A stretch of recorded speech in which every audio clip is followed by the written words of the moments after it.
नमस्कार मित्रांनो, सुस्वागतम. ठरलं तर या मालिकेच्या आजच्या भागामध्ये अगदी मनपूर्वक मी तुमचं स्वागत करते.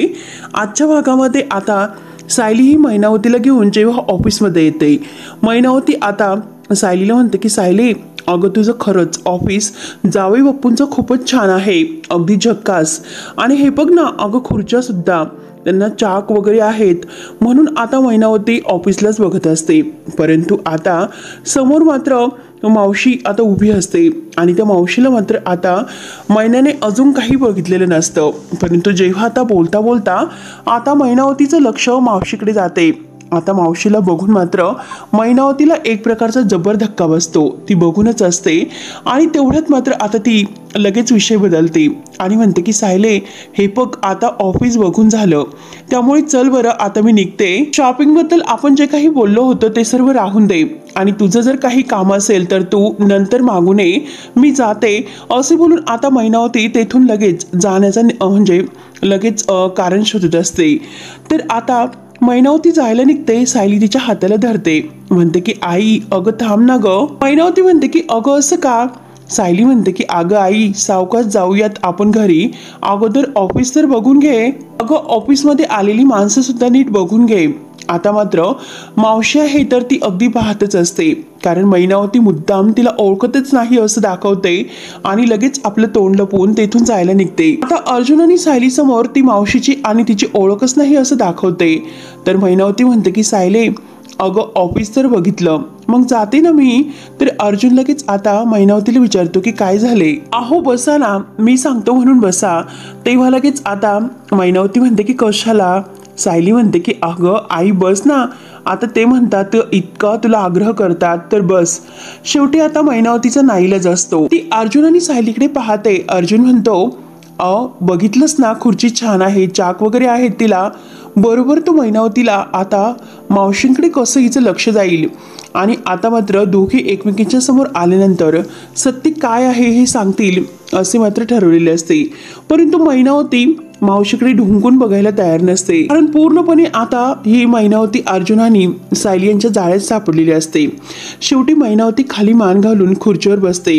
अर्जुन तिला विचारतो की काय झाले. मैनावतीला पूर्णपणे घाम फुटलेला असतो, इतकी घाबरलेली असते. अर्जुन विचारतो की काय झालं, तुम्ही इतकं घाबरलेलं का दिसतात. तेव्हा आता मैनावती शॉक होते आणि परत म्हणते की मी घाबरले नाही हो. अर्जुन विचारतो की कशाची भीती वाटते का. तर आता मैनावती म्हणते की नाही हो. आणि कुठे काय असं करत असते. तर अर्जुन आता डायरेक्ट पॉइंटवर येतो आणि मावशींकडे बोट दाखवत तो विचारतो की हे बघा, तुम्ही यांना ओळखतात का. मैनावती आता जेव्हा मावशींकडे बघते आणि विचारते की ह्या कोण आहेत, मी नाही ओळखत त्यांना. आता मैनावती असं म्हणल्यानंतर मावशींना तर खूप राग येतो, कारण आता मैनावती मुद्दाम मी यांना नाही ओळखत असे दाखवते. तेव्हा सायली लगेच म्हणते की आई तू खोटं बोलू नकोस, मला माहिती आहे की तू यांना चांगलं ओळखते म्हणून, आणि कसं ओळखते ते सुद्धा माहिती आहे. तर आणि हे बघ, लहान असताना मात्र तू यांना देऊन टाकलंस म्हणजे, आणि त्या बदल्यात आता त्यांच्याकडून पैसे घेतले म्हणजे तू मला यांना विकलं होतं. तर तेव्हा लगेच मैनावती मुद्दाम उभी राहते आणि जसे तिला काहीच माहिती नाही असे दाखवून म्हणते की सायले, अगं तू काय बोलतेस, माझ्यावर आरोप करतेस. आणि मुद्दाम आता डोक्याला हात वगैरे लावते आणि रडण्याचं थोडंसं मोठ्याने नाटक करते. डोक्याला हात लावून म्हणते की अरे कर्मा माझं, सायली काय बोलते तू हे आज. आणि लगेच आता मोठमोठ्याने रडण्याचं अगदी नाटक करायला सुरुवात करते की देवा, अरे देवा बघ ना, माझीच मुलगी आज माझ्यावर कसं नाटक करते ते. अरे देवा, हे ऐकण्या अगोदर तुम्हाला तुझ्याकडे का बोलावून घेतलं नाही रे. म्हणून आपले कान सुद्धा आता दोन्ही हाताने दाबते. डोक्याला हात वगैरे अगदी डोकं मारून मारून घेत असते. तेव्हा आता मैनावतीचा हा चाललेला तमाशा बघून आता मावशी ओरडते की अगं हे मैने, अगं किती तमाशा करशील.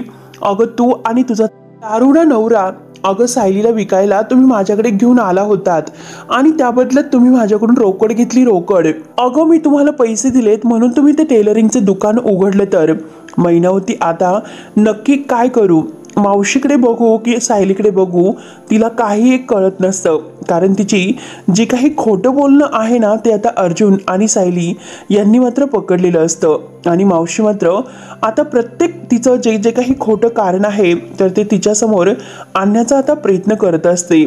मैनावती म्हणते की नाही ग, तेव्हा आता मावशी म्हणते की अगं तुझी ही मुलगी होती ना ती पळून गेली आणि तरी सुद्धा तू माझ्यावर हे असले आरोप लावतेस, माझ्याकडून पैसे घेतलेत आणि वर माझ्यावर तक्रार करतेस का पोलीस स्टेशनमध्ये जाऊन.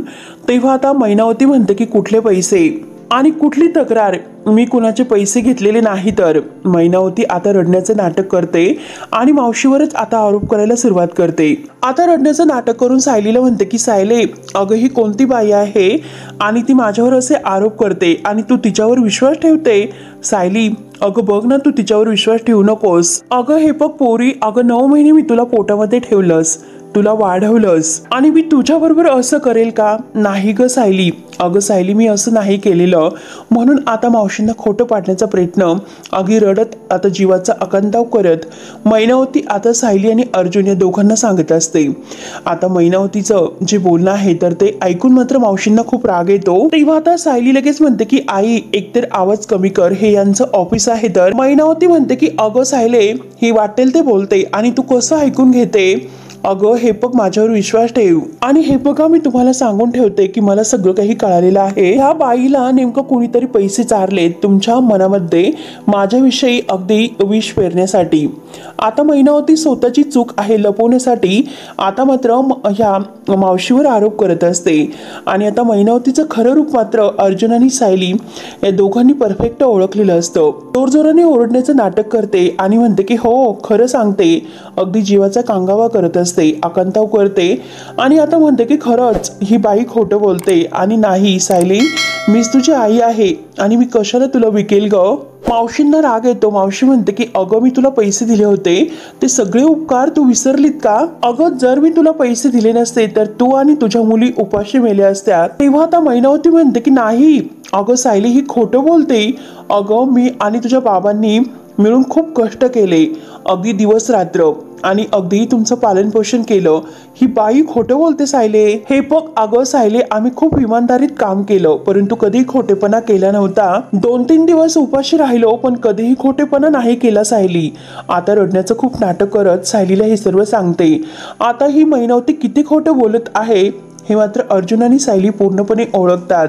तेव्हा आता मैनावती लगेच अर्जुनच्या पायाशी येते आणि म्हणते की जावई बापू मी तुमच्या पाया पडते परंतु यातून मला वाचवा.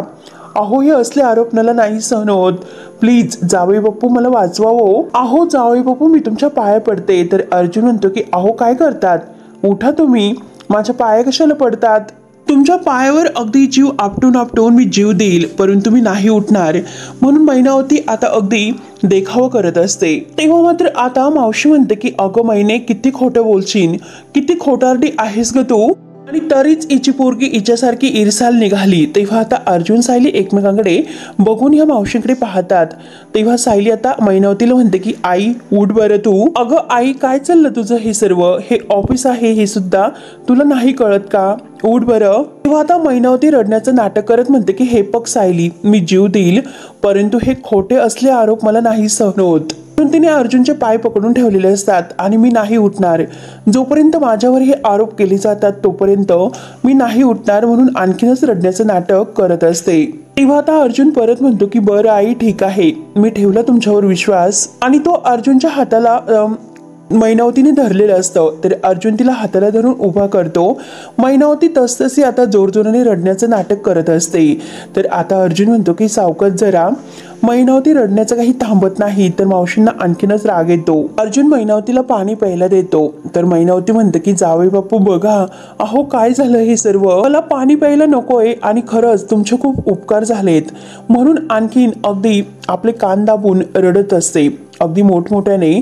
तर सायली आणि अर्जुन एकमेकांकडे बघत असतात. जीवात जीव आला माझा आणि खरंच तुमचे खूप उपकार झालेत. तेव्हा आता सायली स्पष्ट शब्दात मैनावतीला म्हणते की हे बघ आता मात्र हा विषय स्टॉप झाला परंतु असं नको मानू तू की आमचा तुझ्यावर विश्वास आहे म्हणून तुझं म्हणणं आम्हाला पटलं असेल. आम्ही या सगळ्याच्या खोलाशी नक्की जाणार. मैनावती बघून असते आणि परत रडण्याचं नाटक करत म्हणते की हो नक्की जा. तर तुम्हाला याच्या मुळाशी जायचं असेल तर जाऊ शकतात. काय करायचं, काय कोणता शोध घ्यायचा आहे तर तो घेऊ शकतात. आणि हे बघ अगं मी काही केलेले नाही त्यामुळे मी कशाला घाबरू, मी नाही घाबरत. तर तुला जे काही करायचं असेल ते तू करू शकते. तेव्हा मात्र आता अर्जुन हा मावशींकडे बघत म्हणतो की हे बघ सायली, या बाईने मात्र आजपर्यंत जे काही केलेलं आहे तर त्यासाठी तिला शिक्षा तर व्हायलाच हवी. तर मावशीला तर धक्का बसतो. मावशी आता अगदी बघतच असते.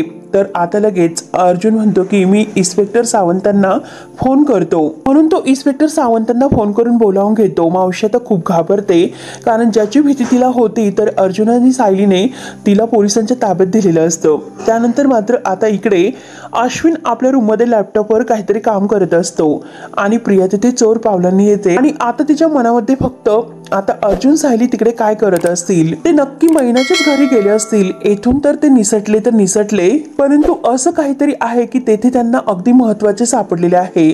मग जे काही सापडलं असेल तर ते माझ्याविषयीचं असेल का? आता अश्विन काम करता करता तन्वीला म्हणतो की हे बघ तन्वी, अगं ऐक ना, मला एक कॉफी देशील का?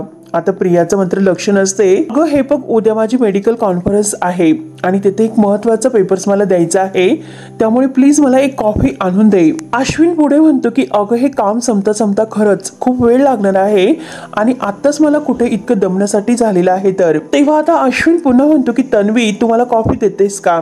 आता तन्वीने एकही उत्तर दिलेलं नसतं. आता प्रिया लगेच रागाने म्हणते की तुझे हात मोडले का?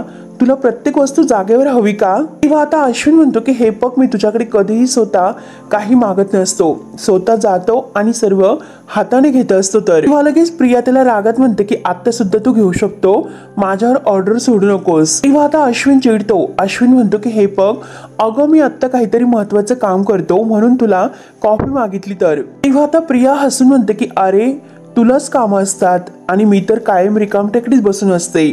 आता मी बाहेर गेले तर सायली मला 4 शब्द ऐकवेल आणि येथे मात्र तू ऐकवशील. तेव्हा अश्विन लगेच उठतो आणि म्हणतो की अगं तन्वी, तुला काय झालं? तू काय इतकी अगदी तळतळ करतेस? कोणी काही बोलले का तुला? कुणाचा राग आला का तुला? तेव्हा आता लगेच तन्वी म्हणते की तुला काय फरक पडतो? अरे कोणी माझा कितीही अपमान केला तरी सुद्धा तुला फक्त आणि फक्त तुझं काम महत्वाचं असतं, माझे काही घेणं देणं तुला नाही. तर म्हणून तो आता प्रियाच्या हाताला धरून तिला समजवायला जातो, परंतु प्रिया तोऱ्यातच आता त्याचा हात झिडकारते आणि रागात सोडसं म्हणून बाजूला निघून जाते. अश्विन म्हणतो की अगं तन्वी, तू असं का वागतेस? आता सायली ही रूम मध्ये आता एकटीच विचार करत बसलेली असते. तेवढ्यात तिथे आता अर्जुन येतो. सायलीला आता अगदी त्या अवस्थेत बघून मात्र अर्जुन म्हणतो की तू अजून सुद्धा तोच विचार करते ना त्या बाईबद्दल? खरंच हे सगळं ऐकून आपल्याला सुद्धा एक असा धक्का बसलेला आहे. तर सुद्धा तुला त्या सदाशिव आणि लोखंडे यांच्याबद्दल खरंच वाईट वाटत आहे. कुठले आई बाबा आपल्या मुलीशी असं वागू शकतात? तर आणि हे बघ सायली, अगं तुझ्या लहानपणी अशी काहीतरी वाईट गोष्ट घडलेली आहे की जी तुझ्या ब्रेनमध्ये अगदी सेव्ह झालेली आहे. तर आणि त्याच गोष्टीचा तुला खूप त्रास होतोय. आता सायलीचा अर्जुनच्या बोलण्याकडे लक्षच नसते. सायलीला फक्त आणि फक्त आता अर्जुनच्या ऑफिसमध्ये जो मैनावतीने केलेला कांगावा आणि मावशीचं जे काही तिच्यावर आरोप केले गेले, म्हणजे आता ह्या सगळ्यांचा ती विचार करत असते. सायलीला सारखं सारखं मैनावतीचं बोलणं आठवत असते. अगं हे बघ, आता तुला कोणीही येऊन सांगेल की आणि तू त्यावर विश्वास ठेवते, आपल्या सख्या आईवर तू अगदी संशय घेते. अगं पोरी, काय काय हे 9 महिने मी तुला पोटात वाढवलं आणि मी असं करेल का काही? आणि हे बघ सायली, अगं नाही, मी खरंच असं केलेलं नाही. आणि पुन्हा आता अर्जुनचे पाय धरल्याचे क्षण सुद्धा आता सायलीच्या डोळ्यासमोर येत असतात. तेव्हा आता हे सर्व आठवून सायली अर्जुनला म्हणते की असं वाटतं की कुठल्या तरी दुर्दैवी मुलीचा तो भूतकाळ आहे आणि तिची होणारी फरफट मात्र मी माझ्या डोळ्यांनी बघते. तेव्हा आता अर्जुन म्हणतो की कदाचित आज आपल्याला जे काही समजले तर ते सुद्धा तुझ्या ब्रेनने मात्र अगदी ब्लॉक केलेला आहे. तर परंतु हे बघ सायली, अगं असं होणं हे खूप नॉर्मल आहे. तर त्यावर तर सायली म्हणते की अर्जुन सर तसे नाही, परंतु माझं मन मला सांगतं आणि या पलीकडे माझ्याकडे कोणताही पुरावा नाही. तर तरी सुद्धा मी एक आणखीन पाऊल उचलणार आहे. तर आपल्या घरच्यांना मात्र मी आणखीन अंधारात नाही ठेवू शकणार. हे ऐकल्यानंतर आता सायली आता अगदी शांत असते. अर्जुन म्हणतो की अगं सायली, तू काय बोलतेस हे? अगं तू सदाशिव लोखंडे आणि मैनावती बद्दल घरच्यांना का सांगतेस? आणि हे बघ सायली, अगं असं करून तुला नक्की काय भेटणार आहे? तर सायली म्हणते की मनाची शांतता. आपण जेव्हा आपलं जे काही कॉन्ट्रॅक्ट मॅरेज होतं तर ते घरच्यांपासून लपवले, त्याचे परिणाम काय झाले होते हे तर तुम्हाला माहितीच आहे. त्यामुळे खोटं बोलून नाही चालणार, जे काही आहे ते घरच्यांसमोर मला सांगावंच लागेल. म्हणून सायली आता उठते अर्जुन तिला विचारतो की सायली तू कुठे निघालीस? अगं हॉलमध्ये सगळे बसलेले आहेत, तू खाली जाऊ नकोस. तेव्हा आता सायली आपला मोबाईल हातात घेते आणि हॉलमध्ये मी नाही जात आणि तिथे नक्की प्रिया आणि आई असतील हे मला माहिती आहे. तर पूर्णाजीच्या रूम मध्ये मी सगळ्यांना मेसेज करून बोलावून घेते आणि तेथेच मात्र मी सगळ्यांशी बोलेल, फक्त मला मैनावती आणि प्रिया या दोघींसमोर बोलायचं नाही. तेव्हा आता अर्जुन विचारतो की तू सायली तू नीट विचार केलास ना हे सर्व सांगण्या अगोदर? तर सायली म्हणते की हो. हे बघ आग म्हणजे जे काही मुलांकडून चोरी करून घेणाऱ्या त्या बाईला आपण पोलिसांच्या ताब्यात दिले, परंतु पोटच्या मुलीला मात्र आता विकणाऱ्या ह्या मैनावतीला शिक्षा तर व्हायलाच हवी. ती तर अजूनही अगदी मोकट उभी आहे. तर पुरावे नाहीत म्हणून आता आपण काही करू शकत नाही, परंतु जरीही किती काही असले तरी सुद्धा ती तितकीच दोषी आहे जितकी मावशींना शिक्षा झाली ती. असे बोलून आता सायली डायरेक्ट पूर्णाजीच्या रूम मध्ये निघून येते. तेव्हा आता अर्जुनच्या मोबाईलवर सुद्धा आता मेसेज वाचतो. तर आता अर्जुनला हसू येतं, म्हणजे माझ्या मोबाईलवर सुद्धा सायलीने मेसेज केला आणि पूर्णाजीच्या रूममध्ये तर बोलावून घेतले, म्हणजे चक्क माझ्या बायकोने माझ्याच मोबाईलवर फोन मेसेज पाठवला. तर रूममध्ये या म्हणून आता अर्जुन तो मेसेज वाचतो आणि त्याला हसू येते आणि तो म्हणतो की खरंच वकिलाची बायको आता शोभतेच खरी. बायको लगेच आलो असे बोलून आता खुश होतच तो जायला निघतो. तेव्हा आता घरातील सगळेजण एकामागोमाग आता पूर्णाजीच्या रूममध्ये जातात. आता प्रिया मात्र हे सर्व पाहते आणि तिला डाऊट येतो. ती आता स्वतःला म्हणते की काय झालं असेल, सगळेजण आता एकामागून एक असे पूर्णाजीच्या रूममध्ये का जात असतील, नक्की काय प्रॉब्लेम आहे आणि तेथे नक्की काय शिजत आहे हे तर मला कान देऊन ऐकावंच लागेल. म्हणून ती तिकडे जाण्याचं ठरवते आणि परत स्वतःला थांबून म्हणते की शी बाबा, म्हणजे मला माझ्या रूममध्ये अगदी इतर वेळ थांबता येत नाही, जास्त वेळ मात्र इतरांच्या खोलीकडे कान देऊनच अगदी मला ऐकावं लागतं आणि त्यातच माझा जास्त वेळ वाया जातो. त्यानंतर आता अस्मिता, प्रताप, कल्पना, अर्जुन, पूर्णाजी हे सगळेजण एकत्र पूर्णाजीच्या रूममध्ये येतात. आता प्रताप विचारतो की सायली काय झाले, तू असं आम्हाला पूर्णाजीच्या रूममध्ये मेसेज करून का बोलावून घेतलं, नक्की काय कारण होतं बरं? आता सर्वांना प्रश्न पडतो की नक्की सायलीने का बोलावलं असेल. तर आता हे सर्व ऐकून सायली म्हणते की बाबा सांगते, मी सर्व काही व्यवस्थित सांगते आणि सायली त्यांना बसायला सांगून दरवाजा बंद करून घेते. तर आता पूर्णाजी म्हणते की सायलीला आपल्याला काहीतरी सांगायचे आहे, तर त्यामुळे बोल सायली. तर सायली म्हणते की हे बघा, मला तुमच्या सगळ्यांशी मात्र माझ्या आई आणि बाबांशी बोलायचं आहे. तर गेल्या काही दिवसापासून तुम्ही सुद्धा हे जे वागणं आहे ना आई बाबांचं ते पाहतात, जे वागणं मलाच पटत नाही तर ते तुम्हाला सुद्धा पटत नसेल आणि तरी तुम्हाला राग येऊन तुम्ही शांत राहतात, परंतु मला हे यांचं वागणं नाही पटत. मला काहीतरी संशय येतो. सतत खोटं बोलत राहणं, पैशांसाठी लोभीपणा करणं आणि कुणाचाही विचार न करता वागणं हे मला नाही पटत. या सगळ्याचा मला किती त्रास होत असेल, मग मला असं वाटतं की तुम्हाला सुद्धा त्यापेक्षा जास्त त्रास होत असेल.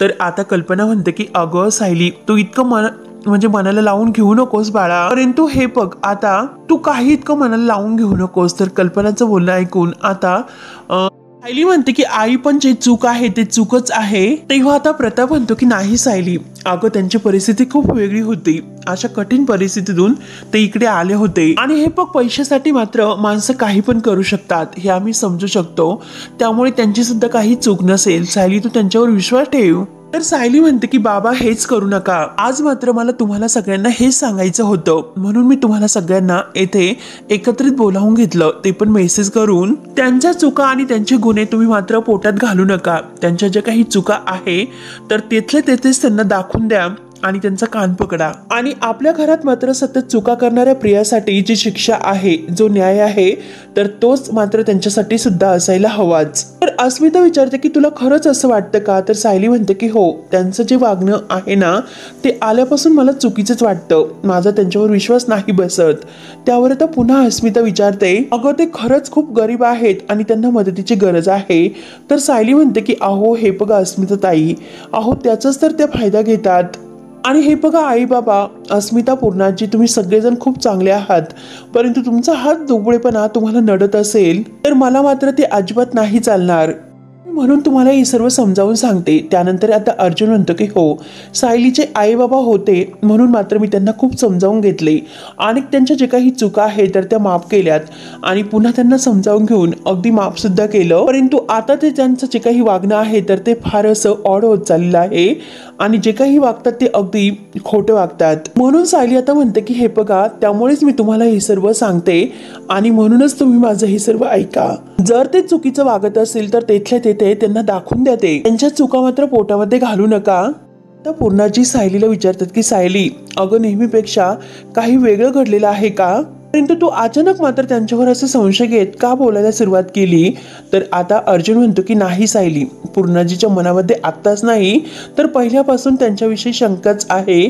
तिला ते आपले आई बाबा वाटतच नाहीत. म्हणून आज सगळ्यांना एकत्र करून आता एकत्र बोलावून या निर्णयापर्यंत ती पोहोचलेली आहे. तर त्यानंतर आता सायली पुढे म्हणते की मी असा विचार का करते हे सगळं काही वेळ आल्यानंतर मी तुम्हाला सांगून टाकेल.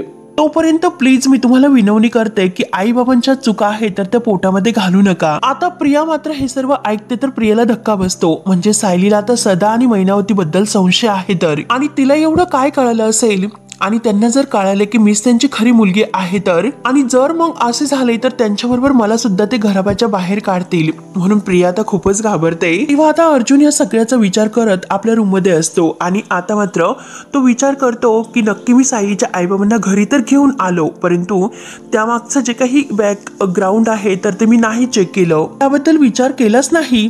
खरंच मी खूप घाई केली होती त्यावेळेस. म्हणून अर्जुनच्या आता झालेली चूक लक्षात येत असते आणि प्रत्येक गोष्टीचा तो बारीक विचार करतोय. आता त्यांना घरी आणण्या अगोदर त्यांचं बॅकग्राऊंड चेक करायला हवं होतं आणि मी तर काय केलं की सायलीवरच आता संशय घेऊन तिच्यावर विरोध केला. तिचं बोलणं अगदी मी मनावर घेतलं नाही, परंतु सायलीचा जो डाऊट होता तो अगदी खरा होता. तर आणि आता मात्र सायलीची समजूत मी कशी काढायची, आणि तेवढ्याच सायली ही कॉफी घेऊन अर्जुन सरांजवळ येते. कॉफी तेथेच ठेवते आणि अर्जुनशी ती आता बोलत नाही आणि कामाला लागते. आता ती बेडवर येते आणि बेडवर ज्या घड्या साड्यांच्या आहे तर त्या साड्या ठेवायला घेते. तेव्हा आता अर्जुन उठतो आणि म्हणतो की बायको हे बघ मी काय लिहिलेलं आहे. तेव्हा आता सायली विचारते की यादी कसली आहे ही? त्यावर आता अर्जुन म्हणतो की अगं यादी नाही तर प्लॅन आहे, लोखंडांचं सत्य बाहेर आणण्यासाठी केलेला हा प्लॅन. तर संशयास्पद जे काही आता हे काही मुद्दे आहे तर ते मात्र त्याने त्या वहीवर लिहिलेले असतात. सायली हे सर्व पाहते आणि अर्जुनकडे पाहतच असते. तर आता अर्जुन पुढे म्हणत असतो, संशयास्पद मला जे काही आता हे काही कारण मला सापडले आणि मी त्यांचा जो काही बॅकग्राऊंड आहे. तेव्हा आता सायली हसते आणि सायली म्हणते की नाही हो, आज मात्र तुमच्यामध्ये इतका मोठा संचार कुठून संचारला ते मी पाहते. जेव्हा मी तुम्हाला त्यांच्याबद्दल बोलले, त्यांच्याबद्दल शंका येते असं म्हटले, तर त्यावेळेस तुम्ही काय केलं तर माझ्याशी वाद घातला तर, आणि माझ्यासमोर ते DNA रिपोर्ट सुद्धा फेकलेत. मग अचानक आता मात्र तुम्हाला कशी उपरती झाली, स्वतःची चूक कशी लक्षात आली बरं? तेव्हा आता अर्जुन म्हणतो की ती बाई होती ना, ती आल्यानंतर मला डाऊट आला. खरा तर नक्की कुठेतरी काहीतरी गडबड आहेच आणि आपण शेवटी सत्यापर्यंत पोहोचायला हवेच, काहीतरी गडबड नक्की आहे. तेव्हा आता सायली म्हणते की हो का, म्हणजे आता ती बाई आल्यानंतर तुमच्या शेवटी लक्षात आले तर, आणि अगोदर मी तुम्हाला ओरडू कान टोचून सांगत होते पण तरी सुद्धा तुमच्या लक्षात येत नव्हते. तेव्हा आता अर्जुन म्हणतो की अगं तसं नाही. तर सायली म्हणते की हे बघा, तुम्ही काही करू नका, जे काही आता करायचं आहे तर ते सर्व मी करेल. तर त्यामुळे तुम्ही बसा आता ती केस अगदी हँडल करत. आणि हे बघा, जेव्हा मधुभाऊंची केस होती तेव्हा मी तुमच्याबरोबर काम केलं होतं आणि केस सुद्धा मी हँडल करू लागले. तर त्यामुळे मात्र आता कुणाचा माग कसा काढायचा हे थोडंफार मला सुद्धा कळते, मला सुद्धा काही कमी समजू नका. तर आता थोडीशी रागानेच ती डायरी आहे तर ती अर्जुनच्या हातात देऊन घ्या असं म्हणून सायली आता परतच खाली निघून जाते. तेव्हा आता अर्जुन ठरवतं की सायली कितीही काही झाले तरी आता मी तुझ्यावर विश्वास ठेवेल आणि तुझी मदत नक्की करेल. म्हणून तो आता इन्स्पेक्टर सावंतांना फोन करायला घेतो आणि तेवढ्यात त्याच्या मोबाईलवर चैतन्याचा कॉल येतो. आता अर्जुन स्वतःला विचारतो की याचा फोन का आला असेल, म्हणून तो फोन उचलतो आणि बोल असे म्हणतो. तिकडून आता चैतन्य म्हणतो की अरे तू रेडी आहेस का, आणि मी इन्स्पेक्टर सावंतांना सांगितलेलं आहे की नक्की ते आता आपल्याला इकडे भेटायला येतात. तर तेव्हा आता अर्जुन म्हणतो की काय रे, अरे तुला कसं माहिती, तू कॅमेरा वगैरे लावला की काय, मी इन्स्पेक्टर सावंतांना भेटायला जातोय आणि जे काही आहे ते कसे कळाले. तर चैतन्य म्हणतो की अरे तू ठीक तर आहेस ना, काल तू स्वतः मला म्हणाला होता अरे आपल्याला ते काम उद्या पूर्ण करायचे आहे तर, आणि त्याच कामासाठी आपल्याला इन्स्पेक्टर सावंतांना भेटायला जायचं आहे, विसरलात का तू? तेव्हा आता अर्जुनच्या लक्षात येते. अर्जुन म्हणतो की हो चैतन्य राईट एकदम, परंतु एक गोष्ट मी तुला सांगतो की लग्न करू नको बर का, आणि बायको आल्यापासून मेमरी लॉस होते. तर चैतन्यला खूप हसायला येतं. तेव्हा चैतन्य हसून म्हणतो की अरे हे बघ माझं लग्न करण्याचा अजिबात विचार नाही. ते ऐकून आता अर्जुन म्हणतो की गुड, आणि जर तुझं मेमरी आता ही लॉस झाली नसेल तर मात्र मला सांगशील का? इन्स्पेक्टर सावंतांना हा फोन करायचा. तर आता अर्जुन म्हणतो की ऐकून घे, लोखंडांच्या बद्दल आता जी काही माहिती आहे ती सगळी चेक करायची आहे. तर बॅकग्राऊंड आहे तो सगळं आपल्याला अगदी व्यवस्थित बारकाईने तपासून पाहायचं आहे. त्यामुळे 10 मिनिटात तुम्हाला गेटच्या बाहेर भेट. आता आपण नंतर निघूयात. तर चैतन्य म्हणतो की ओके ठीक आहे मी लगेच येतो. आता चैतन्य तयारच असतो. तर अर्जुन फोन ठेवल्यानंतर आता आपल्या स्वतःच्या मनाला म्हणतो की माझा आणि माझ्या बायकोचा आता एक हेतू आहे तर तो लोखंड आहे. त्यानंतर मात्र आता बाहेर सायली किचन मध्ये असते. कल्पना आणि आता विमल मात्र तिथे बसलेले असतात. तर आता सायली ही विचार करते की मी यांना तर म्हणाले मला कुणाचाही माग काढता येतो, परंतु आता इतका मोठा शोध आपण कसा घ्यायचा बरं, याचा ती विचार करत असते. नंतर आता कल्पना ही सायलीला विचारते की सायली तू पूर्णाजीच्या गोळ्या दिलेल्या आहे का? सायली म्हणते की नाही आई, त्यांच्यासाठीच मी आता दूध गरम करते तर, आणि त्यांना देते. आणि तेवढ्यात आता गुड मॉर्निंग करत सायलीकडे बघत अर्जुन मात्र तिथे येतो आणि मम्माला गुड मॉर्निंग म्हणतो. आणि आता तो कल्पनाला म्हणतो की मला ऑफिसला जायचं आहे तर उशीर होतोय, जरा लवकर मला ऑफिसला जावं लागेल. तर तेव्हा मात्र आता सायली विमलताईंना डबा द्यायला सांगते. तर विमलताई म्हणतात की अहो सायली मॅडम तुम्ही अजूनपर्यंत डबा नाही भरलेला. तर तेव्हा आता सायली लगेच रागाने तुम्ही भरा असं म्हणून आतमध्ये निघून जाते. अर्जुन आता तिच्याकडे रागाने पाहत असतो. तर हा भाग येथे संपतो. पुढील भागामध्ये आता अर्जुन आणि चैतन्य इन्स्पेक्टर सावंतांकडे पोलीस स्टेशनला येतात आणि तो मोबाईल मधील फोटो दाखवतात. त्याबद्दल आता ते माहिती विचारत असतात. तर आता इन्स्पेक्टर म्हणतात की चोरीची काही अगदी मामला आहे का, त्यांनी चोरी वगैरे केली का, आणि काही कुठे दारू वगैरे पिऊन तमाशा वगैरे केला आहे का? तेव्हा आता लगेच त्या दोघांना आता इन्स्पेक्टर घेऊन यायला सांगतो. आणि तेव्हा मात्र आता पोलिसांनी लोखंडाला पकडून आणलेलं असतं. आता लोखंडाला बघून मात्र अर्जुनला धक्का बसतो आणि आता सदाशिव मात्र हा अर्जुनकडे पाहत असतो. अर्जुनला बघून तो खूप घाबरतो. त्यानंतर आता इकडे सायली ही जी गोधडी आहे ना, आणि विचारते की ही यांची आहे का? तर पूर्णाजी म्हणते की अगं ती प्रतिमाची आहे. तर आणि बघ या गोधडीशिवाय त्या बिचारीला झोपच येत नसते. तेव्हा आता सायली म्हणते की हे बघा प्रतिमा आत्यांना आता सगळं काही जुनं आठवायला लागलेलं आहे, मग त्यांना आता ही त्यांची गोधडी सुद्धा आठवेल का? तेव्हा आता प्रतिमा झोपलेली असते. पूर्णाजी आणि सायली आता प्रतिमाच्या घरी ही गोधडी घेऊन येतात आणि त्यांच्या अंगावर टाकतात. तर प्रतिमा लगेच उठते. तर पूर्णाजी विचारते की प्रतिमा अगं तुला ही गोधडी आठवते का? आता प्रतिमाला खूप काही आठवलेलं असतं. तर मित्रांनो पुढे काय होईल हे बघण्यासाठी आपल्या चॅनलला नक्की सबस्क्राईब करत राहा. धन्यवाद.